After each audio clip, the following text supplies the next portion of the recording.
ஐயனார் துணை சீரியல்ல இனிய எபிசோட்ல நிலா அவங்க அண்ணிய கூட்டிக்கிட்டு பக்கத்துல இருக்கிற கோயிலுக்கு போயிடுறாங்க.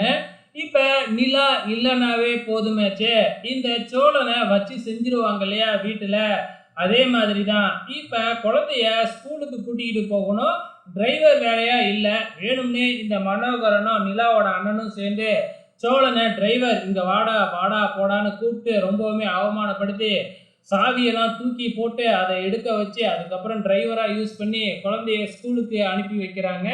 சோழன் இதெல்லாமே வந்து பார்த்தீங்கன்னா கண்டுக்கிறதே இல்லை. சோழன் வந்து பார்த்தீங்கன்னா சாதாரண ஆளாக என்ன இவங்களையே தூக்கி சாப்பிட்ருவாப்புல நம்ம சோழன். ஆனால் சோழன் எப்படி தான் சோழனை இவங்க சமாளிக்க போகிறாங்க அப்படிங்கிறது தான் தெரியல. இது ஒரு பக்கம் நடந்துக்கிட்டு இருக்கிறப்ப இங்கே சேரனை காமிக்கிறாங்க. இப்போ சேரனோட சேர்ந்து ஒரு வடநாட்டுக்காரர் வேலை பார்த்துக்கிட்டு இருக்கிறாப்புல இல்லையா, ஆல்ரெடி தன்னோட தங்கச்சிய கல்யாணம் பண்ணிக்கிங்க அப்படின்னு சொல்லி கேட்டிருந்தாப்புல இல்லையா. இப்ப தன்னோட தங்கச்சியே கூட்டிக்கிட்டு வந்திருக்கிறாப்புல. ஆனா இந்த முறை கல்யாணம் பேசுறதுக்காக கூட்டிக்கிட்டு வரலைங்க.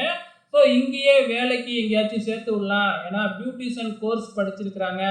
வீட்டில் கொஞ்சம் கஷ்டம், அதனால தான் வேலை பார்க்கணும்னு விரும்பினா இங்கே தான் நிறைய பேர் பியூட்டிஷியனாக இருக்காங்க இல்லையா, அதனால எங்கேயாச்சும் வேலைக்கு சேர்த்து விடலாம் அப்படின்னு தான் அழைச்சிட்டு வந்தேன் அப்படின்னு சொல்லிக்கிட்டு இருக்கிறாப்புல.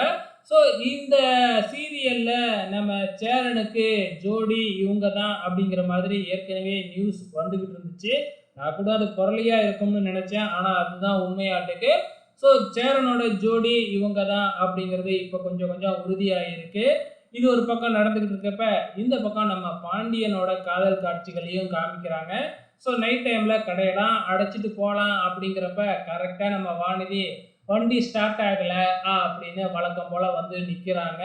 அதுக்கப்புறம் அந்த பையன் போனதுக்கப்புறம் வண்டியெல்லாம் நல்லா தான் இருக்கும், உன்னைய பார்த்து பேசுறதுக்காக தான் அப்படி சொன்னேன் அப்படின்னு வானதி சொல்ல, கடைசியில் வந்து பார்த்தீங்கன்னா நம்ம கடையெல்லாம் அடைச்சிட்டு ரெண்டு பேரும் ஒன்றா போகலாம் அப்படின்னு ரெண்டு பேரும் ஆள் ஆளுக்கும் ஒவ்வொரு பைக்கில் அப்படியே ரொமான்ஸ் பண்ணிக்கிட்டே போகிறாங்க.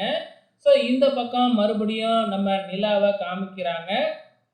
நைட்டு எல்லாருமே டைனிங் டேபிளில் உட்காந்து சாப்பிட்டுக்கிட்டு இருக்கும் பொழுது வேணும்னே மனோகரன் நம்ம சோழன் கிட்ட, ஆமாம் நீங்கள் வந்து இன்னும் டிரைவராக தான் வேலை பார்க்குறீங்களா, ஏதாச்சும் பிஸ்னஸ் பார்க்கலாம்ல, பேசாமல் இங்கேயே ஒரு பிஸ்னஸ் எங்களோட ஒரு பிஸ்னஸை கவனிச்சிட்டிங்களேன் அப்படின்னு சொல்ல, அது எப்படி அவங்க ஃபேமிலியை விட்டுட்டு அவர் இங்கே இருப்பார், அதெல்லாம் இங்கே இருக்க மாட்டார் அப்படின்னு நிலா சொல்ல, அப்படின்னா சென்னையிலேயே ஒரு பிஸ்னஸ் ஆரம்பித்து கொடுத்துட்றோமே அப்படின்னு சொல்ல, அதெல்லாம் ஒன்று வேலாம், எனக்கு பிஸ்னஸ் பண்ணுறதுக்கெலாம் ஆசை இல்லை, ஸோ எல்லாம் கொஞ்ச நாள் போகட்டும் அப்படின்னு நம்ம சோழன் மறுத்துடுறாரு. ஸோ சோழனுக்கு தான் தெரியுமே இவங்க எப்படியாப்பட்ட ஆளுன்னு. ஸோ இதுதாங்க இன்னைக்கு நடந்திருக்கு. நாளைக்கு என்ன நடக்க போகுதுன்னு பொறுத்திருந்து பார்க்கலாம்.